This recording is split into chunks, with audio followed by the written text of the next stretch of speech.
Actually, the first time I was supposed to come to Dubai, I had to cancel the trip. I had paid for the tickets and everything, and I had to cancel because Facebook really wanted me to interview, to go to an interview in Palo Alto. Your first summer here is something else. So you go out of the house, you're like 23 degrees with the air conditioning, and you just take two steps and your glasses fog up. It's crazy.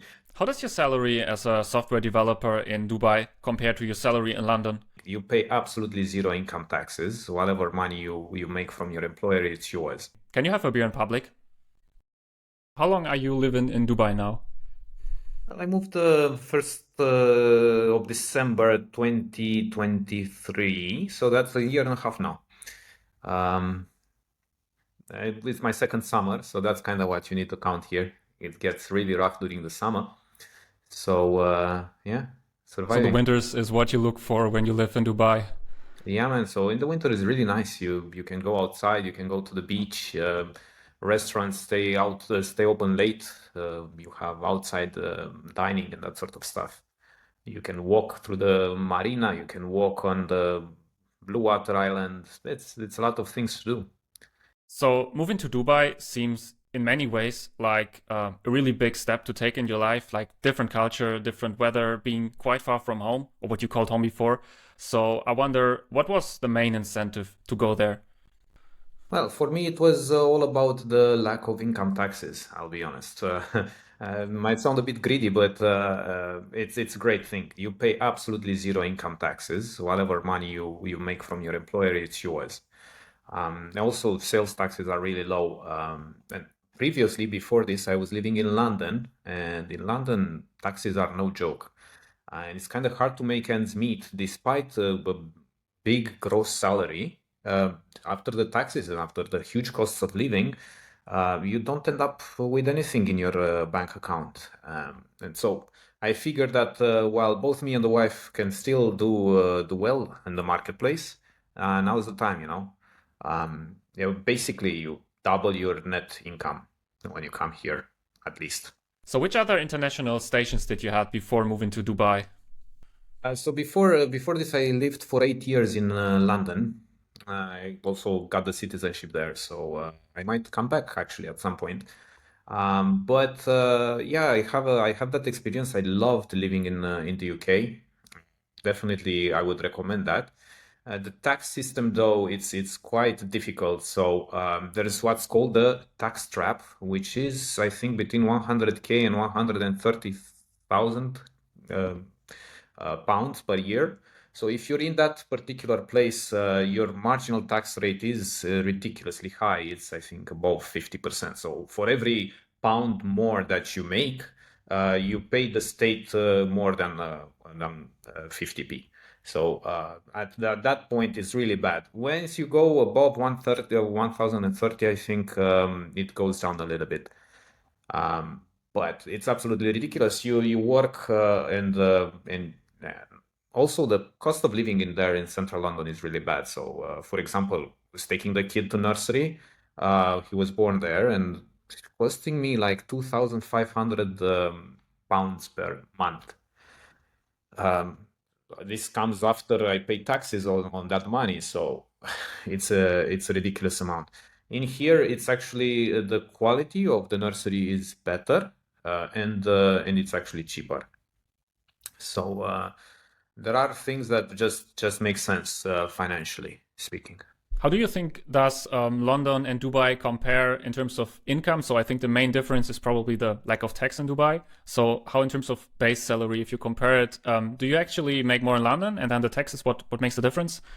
In my particular case, I do make slightly less for the gross income, and this is because software developer. I'm a software developer, right? I'm an Android developer. Software developers here don't make as much money as in Europe. They're not so sought after, and much of that has to do with a lot of Indians and Pakistani developers that are coming here. It's very close for them. It's like a 3 hour flight, depending on where in India or Pakistan you are. And obviously, they don't have the same kind of opportunities back home that we do, and so they're willing to take lower salaries here. So for software developers, I would say salary is a bit lower. For other categories, though, it can be higher. So, for example, people that are working in sales tend to do very well here because they keep all their commissions, and if they're working in something like real estate, where the commissions are big, then they do really well here. And it really depends on what you're doing, and also the what stage in your life you are, right? If you're a single guy that's just finished university, you might struggle here. But if you come with some experience and you can get a good job here, it's very good. So you're saying without a lot of work experience, it's quite hard to make it in Dubai. I would say so, and also the problem is a lot of people are trying to come here now. So there are global problems everywhere. There are a lot of Russians and Ukrainians. There are a lot of Europeans, a lot of people. And unless you have some sort of unique skills, or you can say that, look, I've been doing software development for 20 years. That's what sets me apart. Otherwise, what's going to set you apart in the sea of CVs that they receive? They're recruiting, they post a position on LinkedIn. In half an hour, they have 1,000 applicants. So if you're a guy without much experience in anything, you might not even get to the interview to charm them with your magnetic personality, you know. So, yeah. I wonder, so you are a software developer and you have lived in London for quite a while. You are fluent in English. So my first thought would be the Silicon Valley, something like Palo Alto. Have you considered going there, or have you tried anything in terms of that? Yes, actually, I've flirted with the idea a little bit. Actually, the first time I was supposed to come to Dubai, I had to cancel the trip. I had paid for the tickets and everything, and I had to cancel because Facebook really wanted me to interview, to go to an interview in Palo Alto, and almost made it happen there. So it was exactly before their IPO. I think it was 2011, something like this. Um, Almost made it there. Perhaps if I would have passed that interview, then my life would be completely different. But I didn't. And then when I looked into it a bit more, I don't think the work-life balance culture in the US is what's gonna be good for me. So the way they don't like to take vacation and stuff like that, probably not gonna agree with the way I'm used to doing things in Europe, right? And here in Dubai, the culture is somewhere in between, like everywhere in Dubai, everything in Dubai. It's a little bit in between Europe and America, and for job culture as well. You don't get the same sort of protections that you get in Europe, but you get more than you do in America. So that was why I never ended up in the US, I think. Yeah, so then not only I was the person who thought that maybe Silicon Valley would be something for you, but do you think that a software developer, do you make more in Palo Alto, Silicon Valley, or do you think you make more in Dubai? Well, I heard some ridiculous salaries in US in Silicon Valley. So those people, like the top developers in Silicon Valley, will probably make more. That's for sure. But I'm not comparing to that lifestyle. That ship has sailed for me, and I'm not gonna be working those hours anymore at my age. I'm comparing to what I could get in Europe, and for this, I'm probably making double at the end of the day. Yeah, mainly because of the tax, right? Yeah. Yeah. So And so, how in terms of living costs? Because when I think about Dubai, I think about Palm Jumeirah, I think about Burj Khalifa, about supercars, and like living the good life, haven't made it. And I see all these super expensive like apartments, penthouses. I've just did some research on properties on Palm Jumeirah, and usually the houses they range typically between 10 and 15 million, super expensive. Same for the penthouses in the Burj Khalifa. But I guess this is like the properties that are in the spotlight on the beach line. I guess there are much more affordable, not cheap, but affordable apartments that you could rent if you were just a normal worker there, right? yeah, so the thing about Dubai is again compared to Europe, you see much more difference between the people that are very rich and people that are very poor. The inequality is really high here. And obviously, the spotlight is going to be on the super expensive, super posh houses. It doesn't necessarily have to be like that. So if you can't afford that, there is something for everybody. Compared to London, I would actually say that it's still it's slightly more affordable, the housing here in Dubai. Compared to other places in Europe, probably not. Probably Dubai will be more expensive. But you're looking at Palm. If you imagine Palm is it's a wonder of engineering. It's a really crazy project. That island is not small. If you go on it, you can kind of see it's like, I don't know, it's like 15 kilometers, I think. I would like to say, not 100% sure, but something like this on the circumference of it. And they built that from the sea. Obviously, everything there is going to be a little bit expensive. But if you go in the normal housing estate, such as Dubai Hills Estate, where I live, you can get a house here for say like 200 square meter, 220 square meter, which with 4 bedrooms plus living room plus a maid room and a little bit of a yard, about €1 million. I think there's actually not that much more than here in Germany. If you have like some proper region, like near city, then you might also pay close to 1 million. So This is very central, actually. This one that I picked, that I know about because I live here. Like in 30 minutes you are anywhere with the car, anywhere in Dubai. In an hour you're in Abu Dhabi if you need to. So this is very central. But if you go further into the desert, you can get a palace for that sort of money. And also flats, you can get a normal flat here in Dubai Hills Estate, which is still good area, 1 million dirham, which is 200,000 pounds. yeah, so I think 230,000 euros it would be Yeah. about. So Yeah. that is good, I would say. And it comes with parking spot and access to pool and gym and that sort of stuff. So do you So have a house right now or a flat? a house. I decided for the first time in my life to live in a house, You bought which it or is you rented it? so for the first year I rented one. For the second year I actually managed to sell whatever I had in London, which was a shoebox compared to this, and basically have a mortgage for this one. So I Very own it nice. with the mortgage. Yeah, thanks. You can get the mortgage here quite easily, but you need about 20% of the property in cash, and you need to have lived here for 6 months. Yeah, I guess for them it's probably pretty safe if you have 20% mortgage. If you don't pay, then you just kick you out and they get the house, right? Yeah, and generally the real estate market here goes up, so it's even less risk for them. It's always a roller coaster with the market here. It goes up, goes down, goes up, goes down. But like it then went up at 20% since since I bought the house about 10 months ago.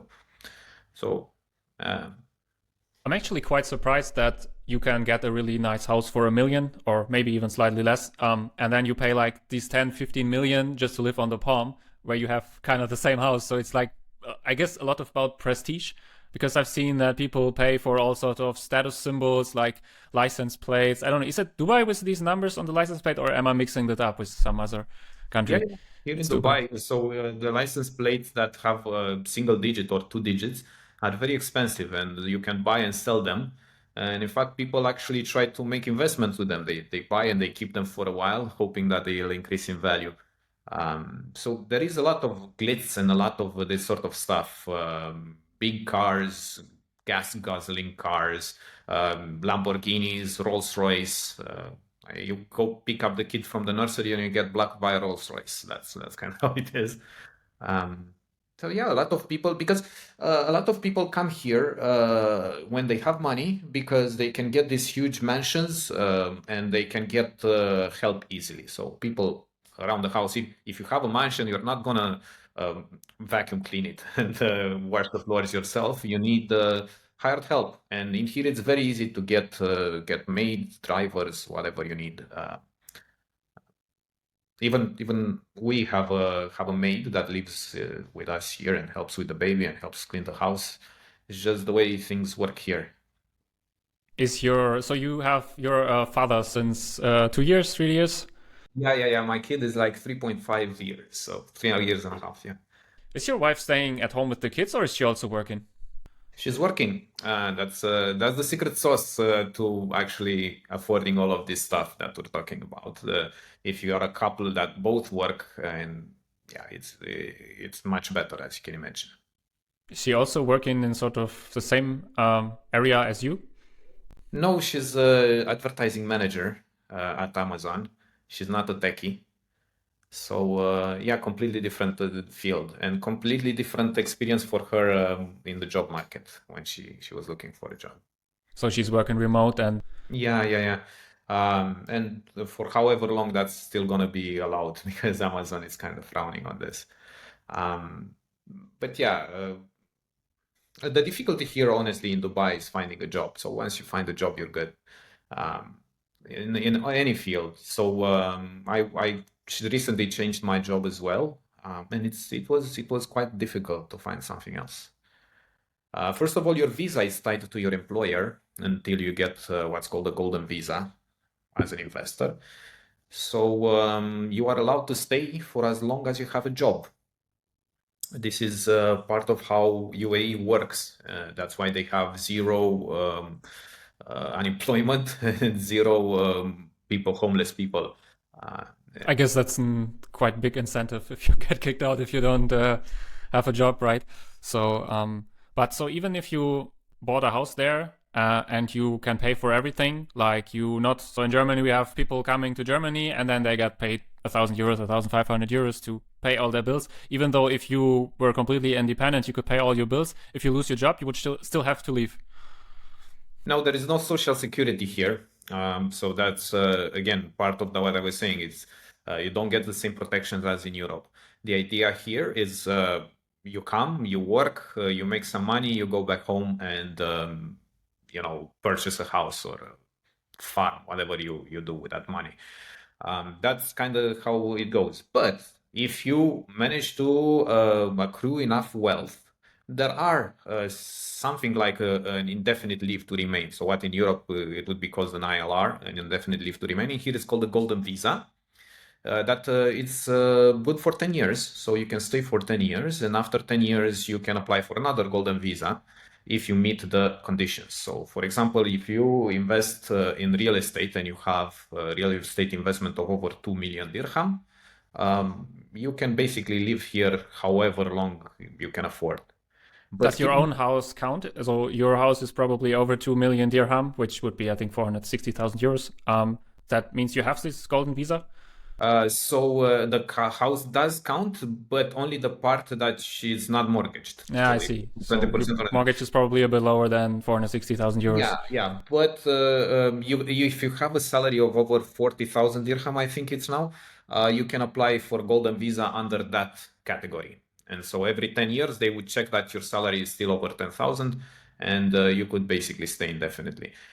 There are several other ways. So you can make a company or you can just invest some cash. There are several of these sort of things, all of them involving you being very well off. Um, Yeah, I think they just want to make sure that you are paying some tax. You don't, they don't lose any money by having you there. Mhm. Yeah, in a way, the tax, so they don't have tax, but they have all sorts of fees. So that's kind of how it works. So every time you buy an apartment or a house here, you pay about 4% tax, which is fairly large amount of money. And also you have a yearly fee just for owning the property or renting the property here that goes to the state. Exchanging your driver license costs every 2 years, costs you some money, but registering a car costs you some money. So every time you have to do something, you have fees. The difference is, of course, that the fees are tied to whatever services you're consuming, not to however much money you're making, right, as income tax. So there is quite a difference there. Do you have VAT, some value added tax? So they recently added VAT. Recently, actually, I think it was 2018, something like this. They added a VAT of 5%. So in Europe, it's usually around 20, I think, right? 5% is not that much, and that's the only sales tax. But I've read that there's also some corporate tax, which is also fairly low at 9%, something like that. So if you don't pay income tax if you're an employer, but if you run a company and you make profit, then you have some smaller tax that you pay, right? Yeah. So they introduced that actually the year I came here, so in 2023. It's still very new. A lot of people are still struggling with the accounting for it. But you have a threshold of, I would like to say, 500,000 dirham or something like this, for which you don't pay anything, and after that you pay 9%.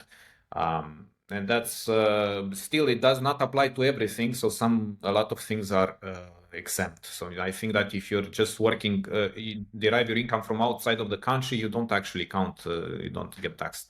Only for things that you do in the UAE, that's where you get that.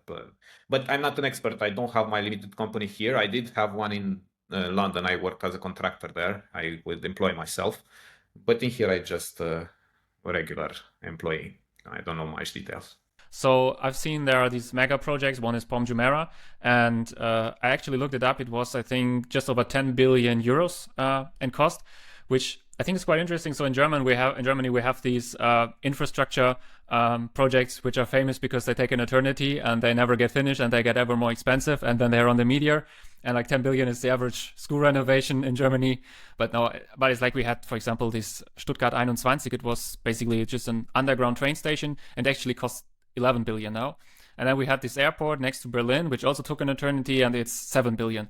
And so it's about as expensive as this whole island, and it's huge. I've seen it at Google Earth, so you can see it from 1,000 kilometers up. It's crazy. So I didn't realize just how big it was, and it's actually, like you said, 15, 16 kilometers if you would go all the way around. And I think it has 10,000s of inhabitants and thousands of villas and hundreds of luxury hotels. So it's really big. And I think it kind of hurts to see that some sort of ugly underground train station costs as much as this whole island, which shows what you can actually do with this money if you use it efficiently. Yeah, with all this bureaucracy, it's basically in Germany you could completely forget about all these projects because you would also take 100 years to get all the permits, and then you would probably get killed by an angry mob of some environmentalists. So, yeah. It's the way it is with democracies, right? They have their own inefficiencies, a lot of committees and a lot of due diligence that needs to be done. In here and in other places where you don't have such red tape to cut through, they can just get on and do things. But you must realize that this also comes with a disadvantage. So you're talking about one of the successful projects, which is Palm Jumeirah. But there are, for example, the World Islands, which failed, and they just failed. They're now getting eaten by the sea again. Because again, they just built a lot of things, and some of them fail, some of them succeed, and those that succeed make up the losses from those that failed. That's kind of how they work. They are they're not risk averse at all. So they like taking the risks, the business in particular. So I wonder, this was basically my next question about the world. And also I think there is Pom Jebel Ali, or Pom, it's called like that, which is, I think, even slightly bigger than Pom Jumeirah, right? So, Pom Jumeirah is mostly, so most of these properties, they are now being used, right? So it's quite populated there. Yeah, they're still building a few of the properties on the seawall, but most of it is already done. Some of them are even in the second generation. Like they built them, they did not work economically. They tear them down and they built something new. And that was really successful, but then they started the Palm Jebel Ali, which is 30% larger or something like this. But immediately after the crash of 2008 happened, well, I was not here back then, obviously, but from what I understand, it hit the real estate market really badly. So they would not expect to sell well once if they would have built it. And so the construction stayed paused for a very long while. And now I hear that they're starting to restart construction on it. Because again, it's a period of super boom since COVID. Like the real estate just went crazy here. Things got on, I think, 2 times more than 2 times more expensive than they were in 2020. So again, it makes sense now to create these very expensive properties. You have a good chance of selling them at a good price. So that's why they restarted with the Jebel Ali. Um, and yeah, there are other projects. So, for example, Burj Khalifa, very nice, very iconic. But they wanted to build an even taller one. Dubai Creek, I think it was called, Dubai Creek Tower. It was supposed to be the largest the tallest in the world by a long margin. And they stopped construction and they restarted and they changed the project and they restarted and it's kind of abandoned. So they have the foundation, it's just lays abandoned there. Just the way it is here in Dubai. You fail fast, somebody loses some money, not a problem. They can make them with another one of these projects. I wonder with all these like mega projects going on, like the Palm and the World and all these skyscrapers being built and also renovated, Dubai seems like this huge, basically like a huge construction site. So how is it in terms of noise? Because for example, I'm like probably not neurotypical and I'm very noise sensitive, and I imagine that having all those constructions going on, that would cause some noise potentially. If you live next to a construction site, yes, obviously it's going to be a problem. But you have to realize that Dubai is fairly large. Like it's, I think, larger than London from one end to the other. So when you see all of these areas that are being built, you don't necessarily live next to one. I think the big cars are more of a problem for noise in my community, for example. A lot of Dodge Chargers with custom exhausts. That's kind of what's happening here. But yeah, there is a lot of construction workers, construction work going on, and they employ a lot of construction workers, usually from poorer countries, obviously from India and Pakistan are main targets for this. And I know that people are sometimes questioning the quality of the accommodation and the living standards for these people. They're not great. They live in shared accommodations and everything, but I I would not call it slavery as people say on the internet. They are getting paid. They are always free to leave.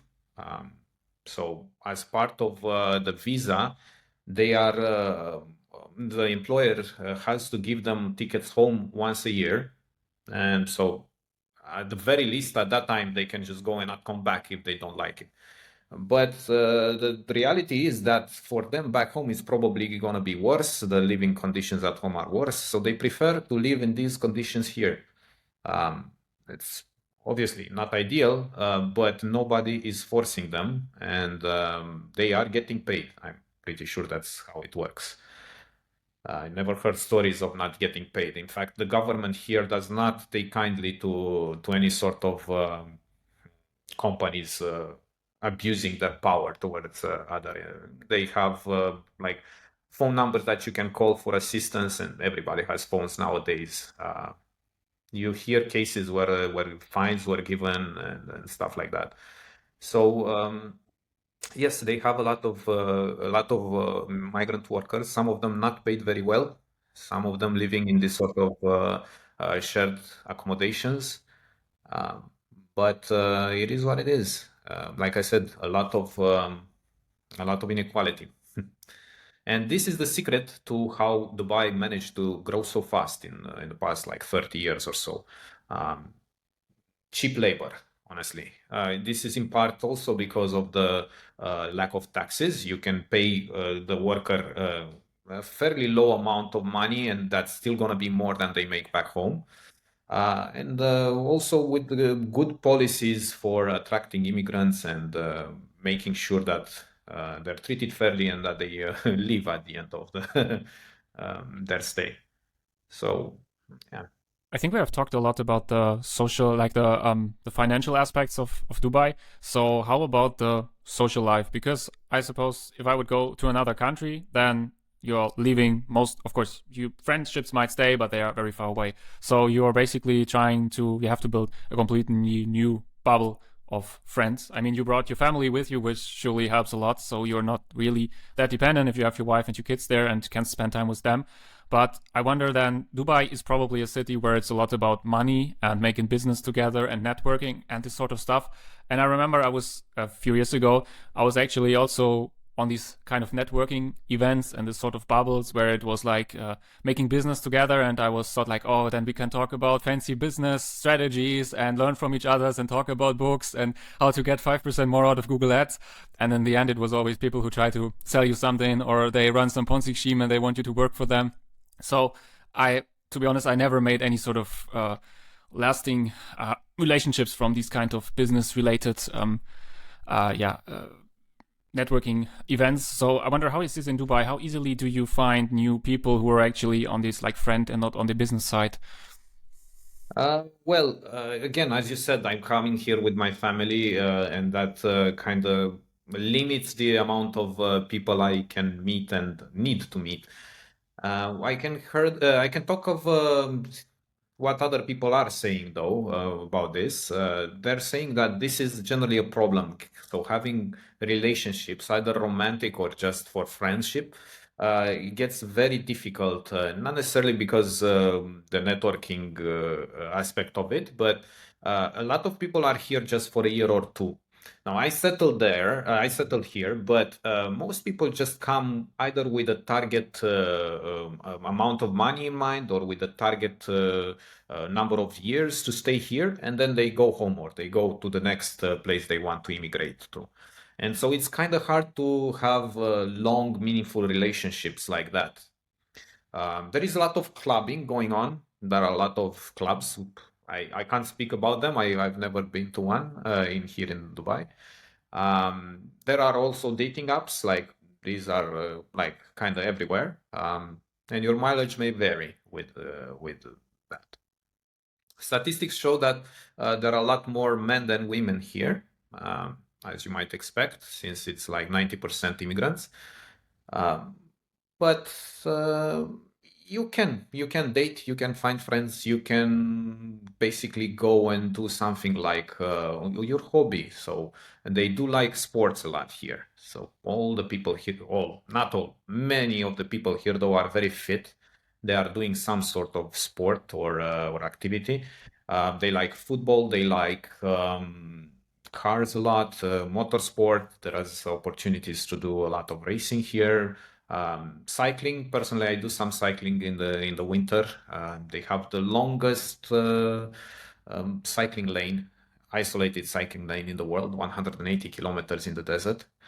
So you could, I assume, go to some of these group meetings and try to meet somebody through a hobby or through the job. A lot of colleagues that are probably the same, like-minded and the same kind of social status as you at your job. So that's another route where you could go.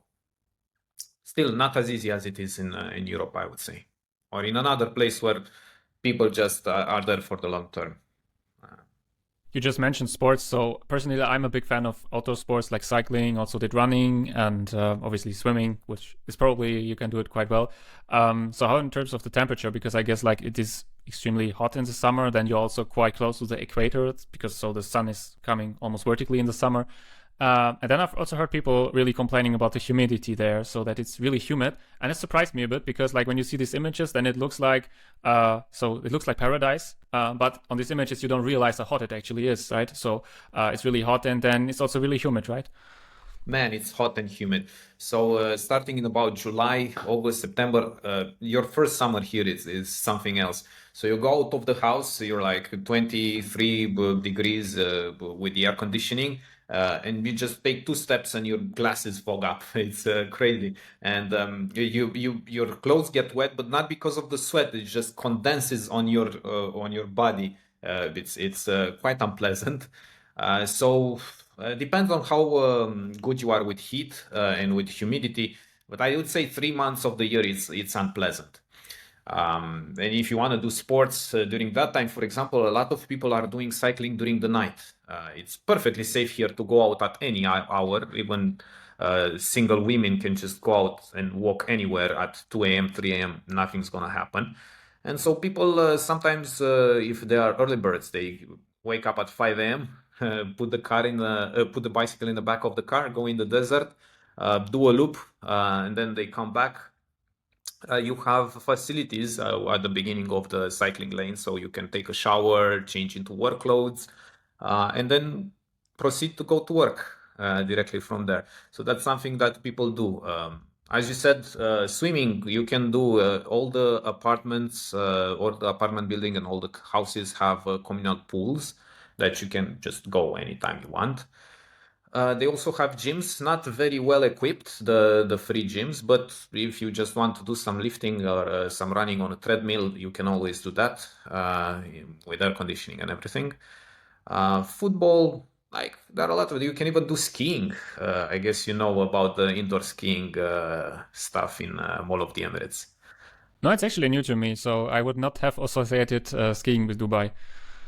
Well, I don't ski, but I'm planning to take my kid once or twice this year. It's an indoor skiing slope with you can do bobsledding and whatnot, and other activities related to snow. It's actually fairly big, but it's fake. It's fakery. It's not gonna be the same as on a mountain. What can I say? But you can do skiing, and some kids, for example, do it every week, so that they actually get to ski more than Europeans because they can do it throughout the year. How's it the other 9 months? So you talked about these 3 months, which are really hot and humid, and it's not really fun. So how about the winter? Because most that it might be a time of the year where you might see to Europe and think like, we got it better than you. And yeah, so how about the December weather, Christmas? December it's absolutely phenomenal. So you get something like 19, 20 degrees with a lot of sun. It doesn't get dark early as it was in London. So if you lived in London at 3 p.m. already in December, it was dark. And in here now, in the winter, it's about gets dark at about 6. In the summer, at around 7. So not an issue. You have a lot of light, a lot of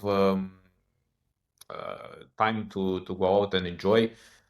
You can go and do picnics in the desert. They have some fake lakes, the love lakes in the desert. If you want to go, you can also do a lot of walking outside.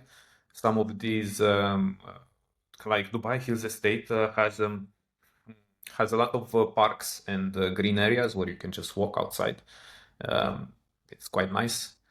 And also a lot more activity. So the problem is not only that you can't go out during the summer, is that so many people have left for home that a lot of the attractions are closed, a lot of the restaurants are closed, or at least they're not serving outside. It's a lot of staying indoors. But for the other 9 months, I find it quite pleasant. Mind you, I grew up in a very hot place in South Romania, but to me, it's perfect. So you have probably like somewhat 40 degrees in the summer, 20 degrees in the winter, and then in autumn and spring, is it like 30 degrees in between? Yeah, it goes up slowly, and then at the end of the spring, you can even get some rain. Like last year, it was actually even flooded here in Dubai. You've probably seen it in the news with the Bugattis that were water damaged and that sort of stuff.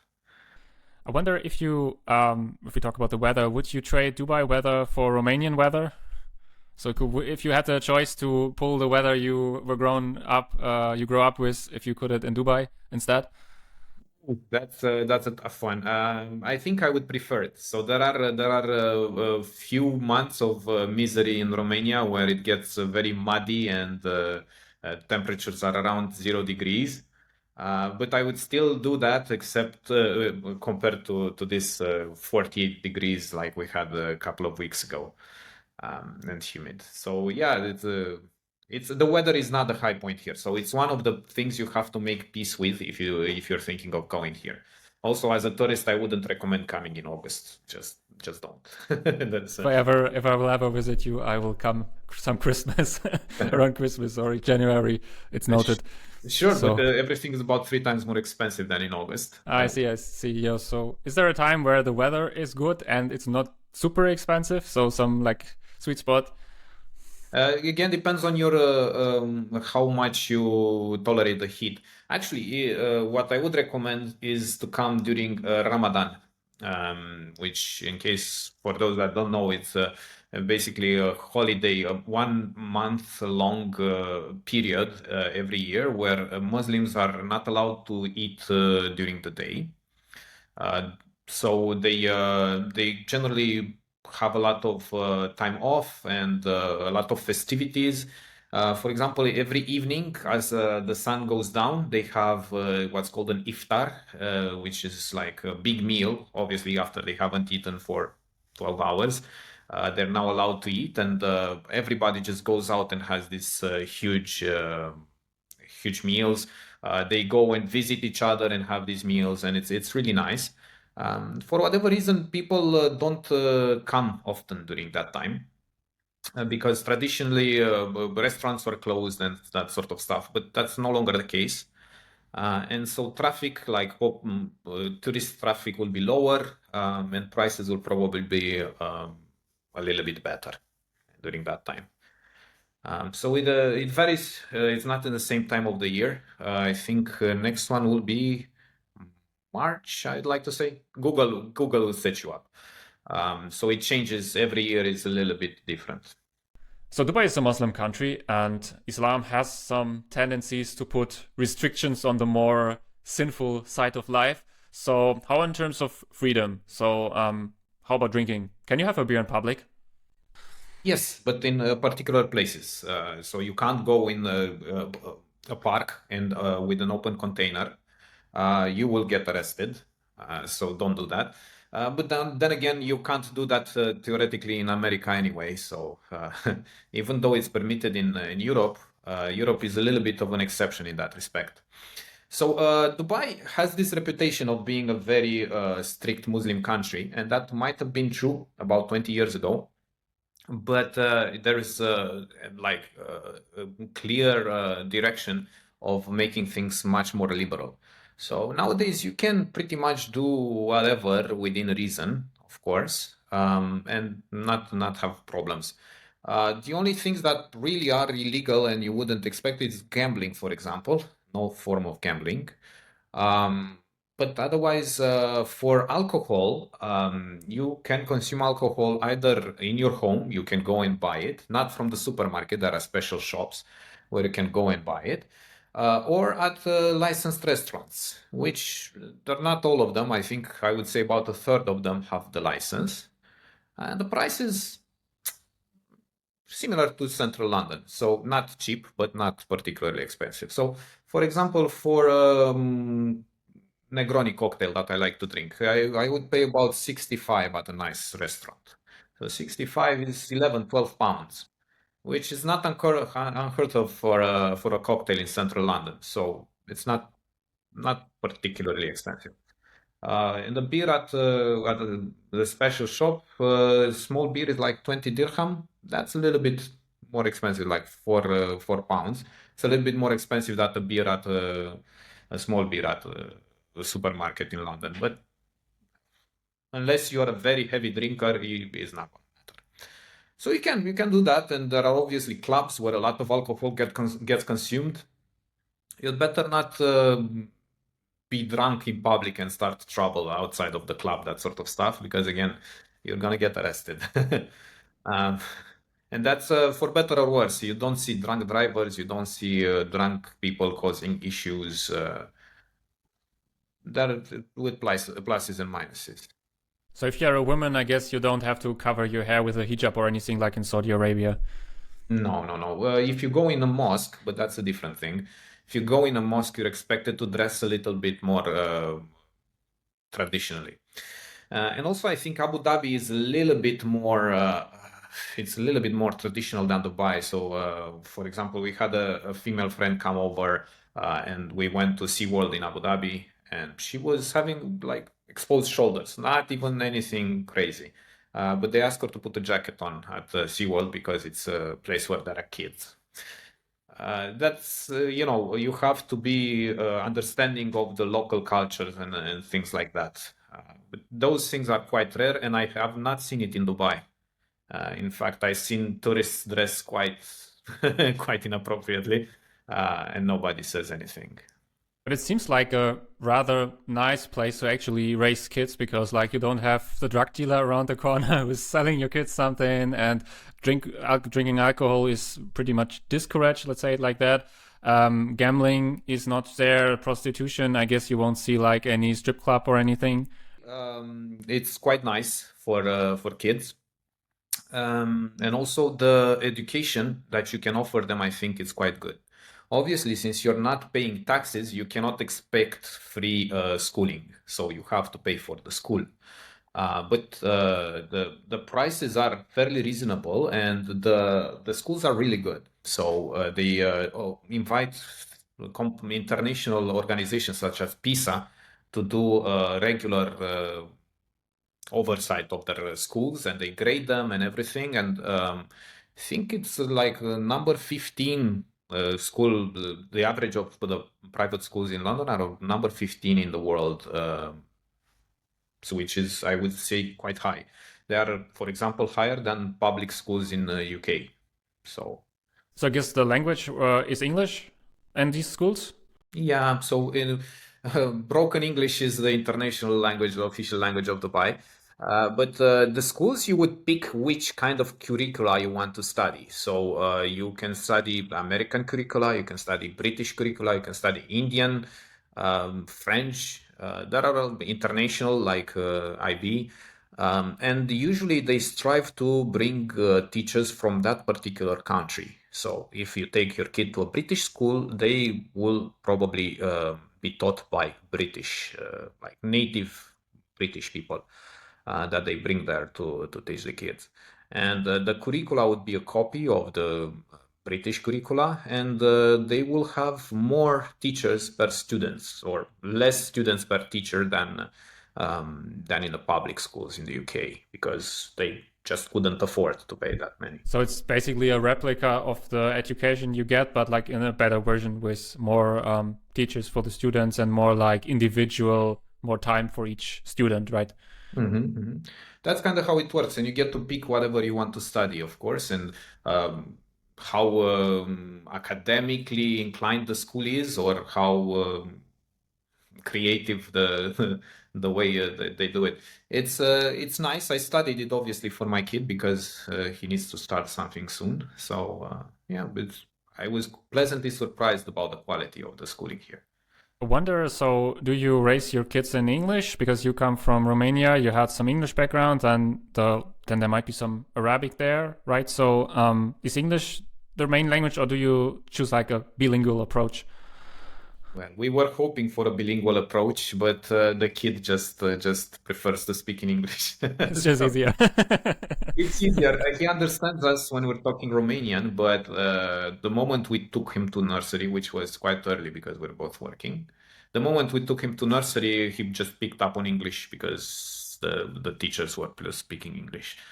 And so, yeah, a lot of the kids that grew up here, were born here, basically speaking English. That's the first language.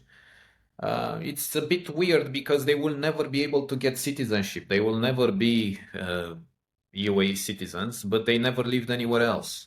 And so even my kid, he came here when he was what, 1 year and a half. He has no understanding of being British or being Romanian. He has both these citizenships, but it's not going to help him. He doesn't have the cultural references.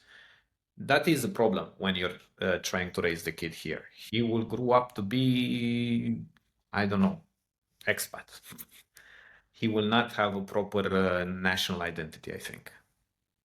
So you never basically, when you come from the outside, you basically never get the real citizenship. So you have to really be like born there or live like for. So is there like a way to get that citizenship? So if you would have like grandchildren, would they ever attain it at some point? No, there is no way. Even if you're born here, you do not get citizenship unless your parents are also citizens, of course. So you have to get adopted to become citizenship, I guess. Yeah, I think I'm not sure if marriage rules apply. I don't think that the person marrying into an Emirati family will become a citizen, but the kid might become. I'm not 100% sure.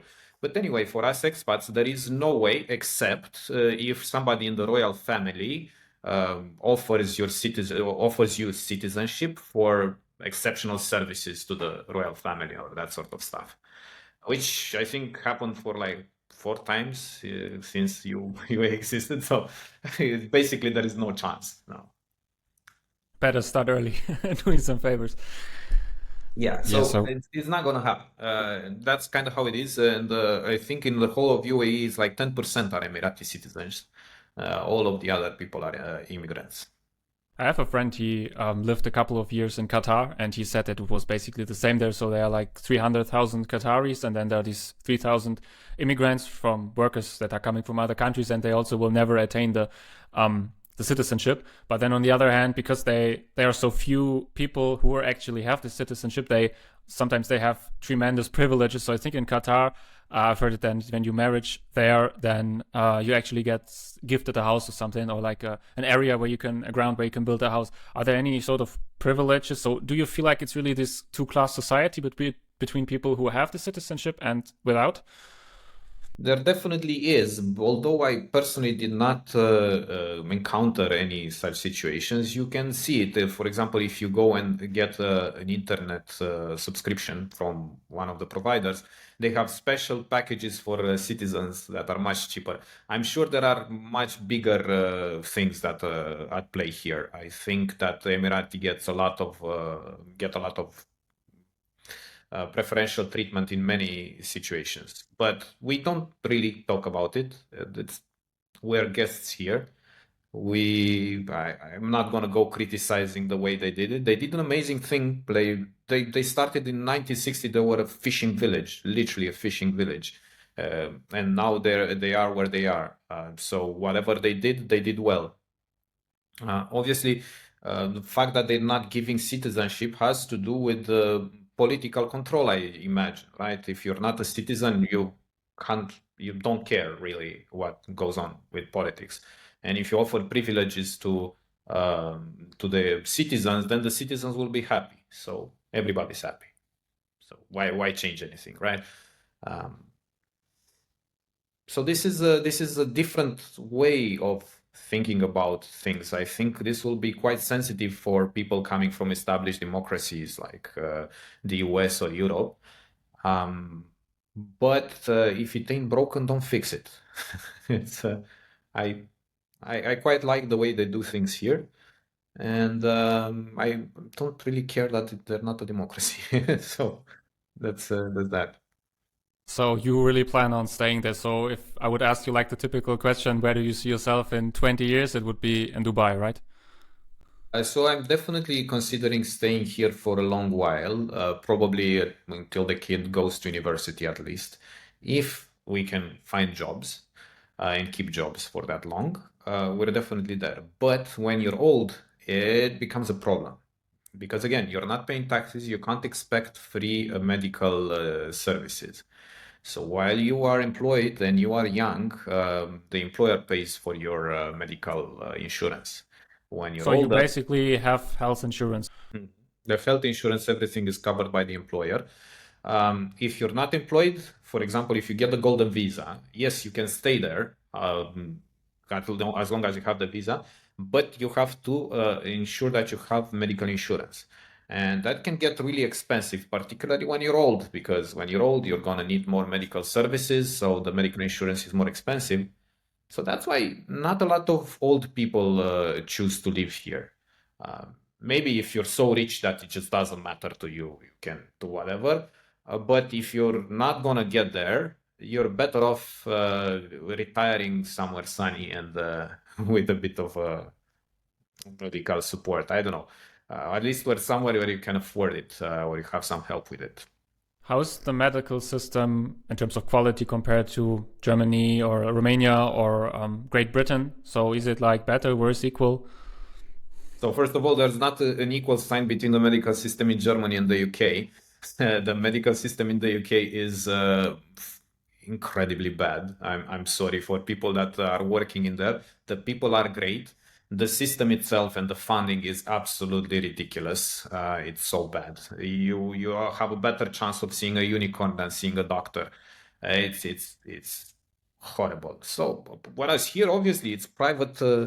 It's a private system. The quality is on par with the American system. In fact, they do have doctors coming in from America and from other places, even for 6 months, for example, and staying here, seeing some tricky cases, and then going back home.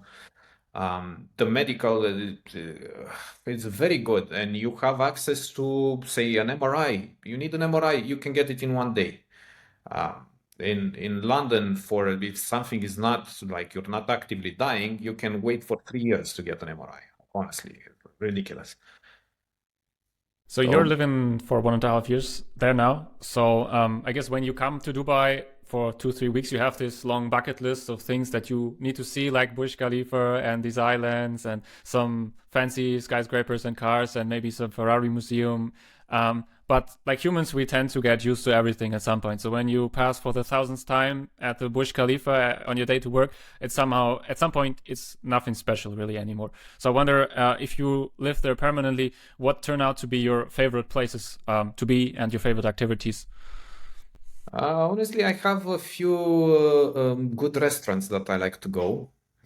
So there's one with the golf course. So on the side of the golf course, when the golf course closes, you have a nice lawn where they serve good food and some alcohol, and with a nice view of the skyline in the background over the green hills of the golf course. So that's a place I like to go often, even after dark. There are also a lot of places to entertain the kid that we go regularly. So like SeaWorld, Ferrari World, Warner Brother, Legoland. There are plenty of aqua parks. So these sort of things we go regularly. And again, restaurants. You get restaurants here from every part of the world, anything you can imagine. The service itself is much better than what you would get in Europe. So yeah, otherwise visiting friends and doing your hobbies, it's kind of what you're gonna do. Well, it's like what you're gonna do everywhere. They do have concerts and opera house and stuff like that, but it does not compare to London. It's I wonder, can you just go everywhere? So let's say, could you just for something, for example, Palm Jumeirah, is it just open to the public? Could you just go there after work and chill out? Sure, yeah.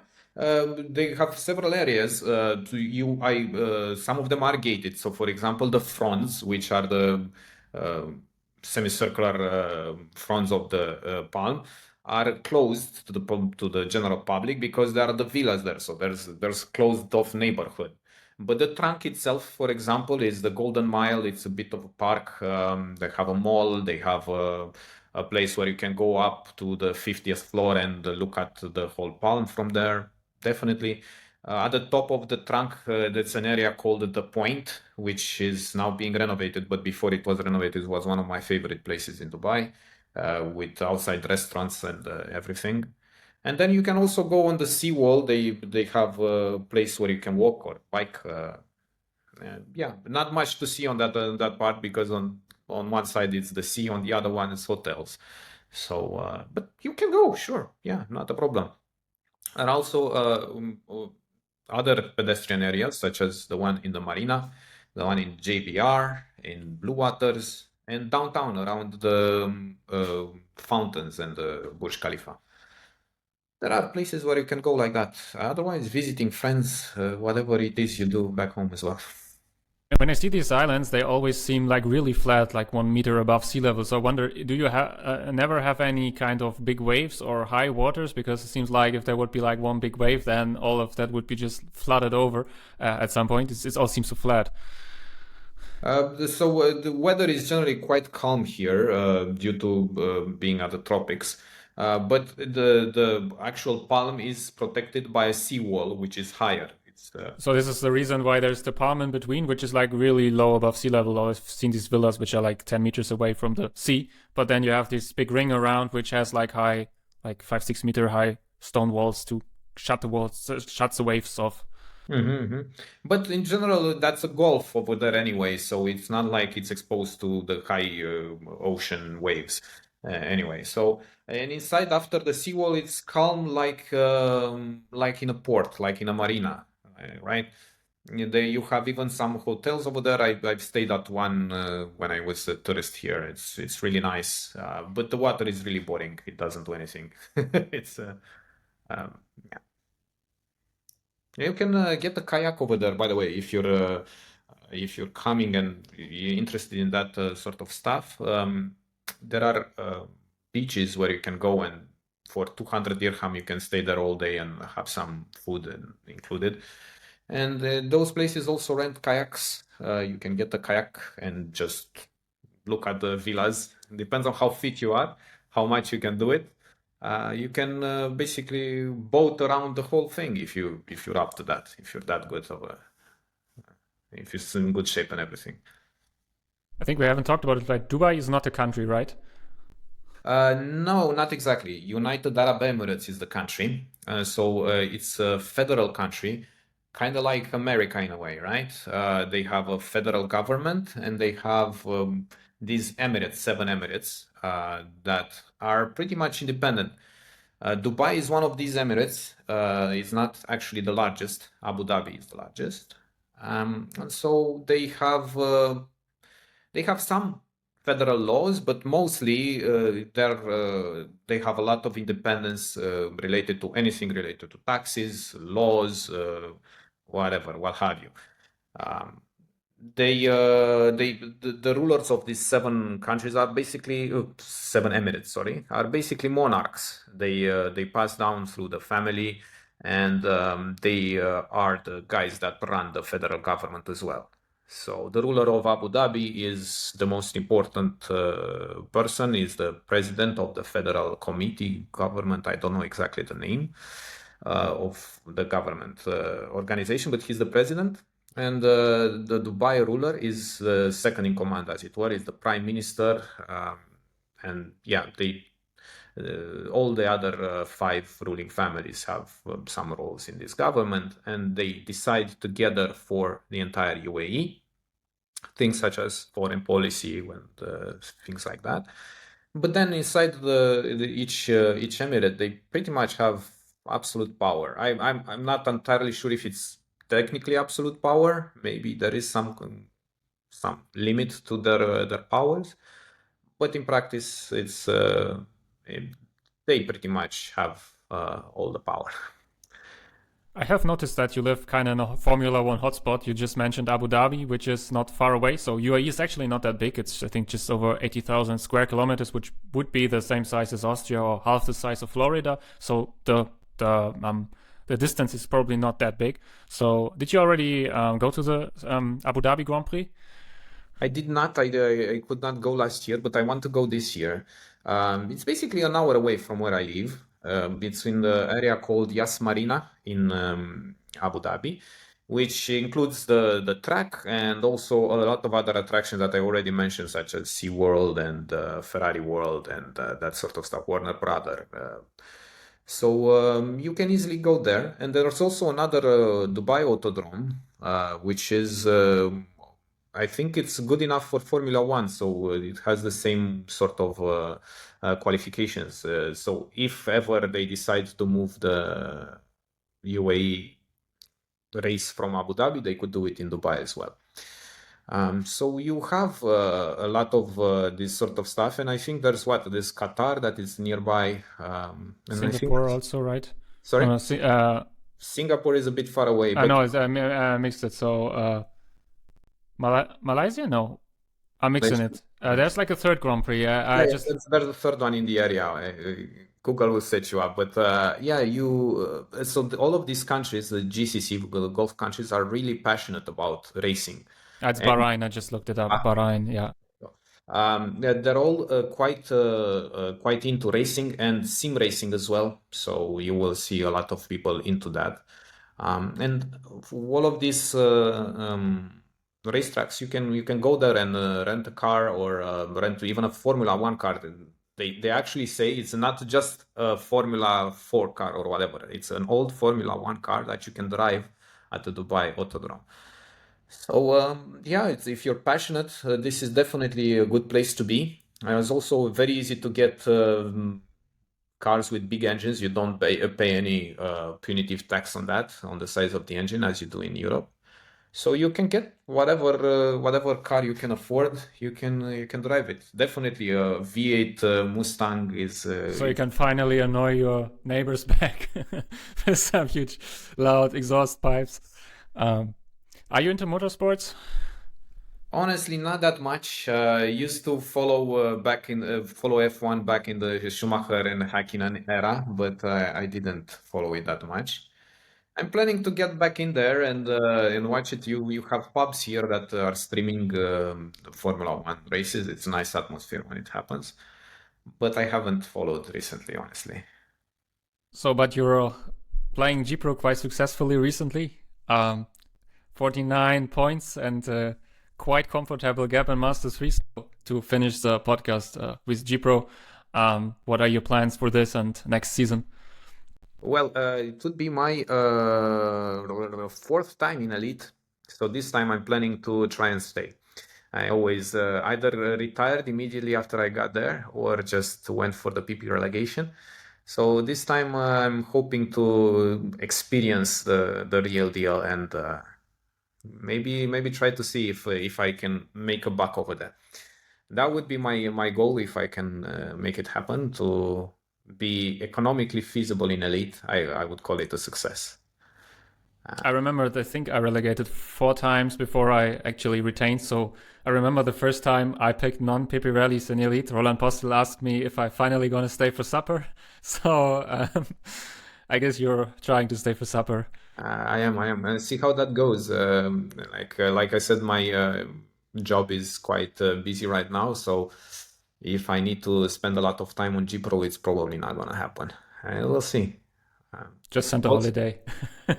yeah. I'm just gonna holiday you and see if I can I can retain them. Yeah, it's interesting. I've been around the GPRO on and off since season 3, when Christian Jorga introduced me to it. I've been part of teams that have won titles in the past, but I've never stuck around for a title of my own. So when I came back, that was my goal, to basically get a title. I kind of forgot that you need to spend 2 years building up your untrainables before you can do anything. I think it's actually more, unfortunately. I think staff experience actually takes 4 years, 4 real life years to max it out. I'm experiencing that right now. I'm at 75, I think, or something like this now. I think you can get 25 experience per year approximately. It's not, yeah, okay, start with 10, so maybe it's like 3.5 years, maybe. But yeah, it's quite a long time. So I wonder, the interruptions, were they because of work, because you didn't have the time to proceed with GPRO? Well, I started when I was a student the first time, and I just life took me in a different direction. So the second time I came in, and yes, when I had a big change of jobs and that sort of stuff, I left this sort of stuff behind. And then I came back when the kid was born. And I had a lot of time sitting around the house just watching the baby, and figured that would be a good time to invest in GPRO, right? It's a good way to do things. And I did have a lot of time back then. I don't have enough of it now to have any sort of meaningful chance at a title. But it's still my pet peeve that I didn't stick around long enough to win a title. So this time I want a cup after my name if I can get it. I was always the bridesmaid and never the bride. I was always making tools and cracking formulas for others. Maybe this time I can do it for You myself. actually wrote us a really nice tool. I got a bit addicted to it. I'm spending way too much time playing around with it. So I don't want to give you any intrusive thoughts, but I think if you ever need money, you can probably sell it as a software as a service solution to others. Probably it would do well in the market. Some sort of GPRO analyzer on steroids. Well, I'm proud of it, and I'm glad you like it. I saw that you're basically making plans for everybody nowadays. You By the actually way, you actually had to change it so I can start making plans for the other people without logging into their account. So, yeah. I um, made that change a few weeks ago, so you can do it. By the way, if you could have a look at my plans, that would be great. I have two versions of them. But about selling it, no, it's not gonna happen, obviously. I do have another project. I'll basically make some advertising for myself. I do have a project that is public. It's for Android devices. It's for a Chinese game of Go, if you're familiar with it. Yeah, it's kind of like chess, only more complicated, in my opinion. And my app is kind of like Lichess or chess.com. It allows you to play against other players using the most popular website in the West called OGS. So it's basically you can play and learn. That there is a tutorial, not very good one, but you can play and learn. And if you want to try Go, give Go a try. The app is called Sente. So yeah, feel free to try it. It's free and open source, no ads, no anything, just voluntary donations if you want to have a go. I will So put a link of it in the description of the YouTube video so you can check it out. cool. Thanks, man. Alex, thank you so much for your time. Thank you for having me.